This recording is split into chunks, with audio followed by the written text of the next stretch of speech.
بیا کله چې مو د خپل حج رکنونه ادا کړل نو څنګه چې مو پخوا خپل پلرونه نیکونه یادول همغسې اوس الله یاد کړئ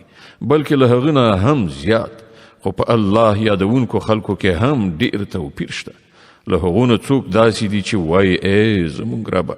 موږ ته هر څه په همدې دنیا کې راکړه دغسې انسان ته په آخرت کې هیڅ برخه نشته او څوک وایي ای زموږ ربه موږ ته هم د دنیا او هم د آخرت ښېګڼې را په برخه کړه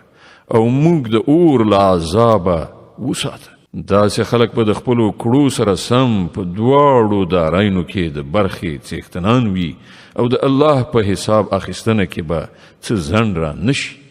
دا د شمار څو ورځې دي چې تاسې باید د خدای په یاد کې تیرې کړئ بیا که څوک تلوار وکړي په 2 ورځو کې راستون شي نو اوبال نشته او که څوک راستنېدل وځنډوي نو هم څه باک نشته په دې شرط چې دا ورځې په پرهیزګارۍ تیرې کړي وي د الله له نافرمانۍ نه ځان وژغورئ او ښه پوه شئ چې یوه ورځ د هغه حضور ته ستاسې وړاندې کېدل دي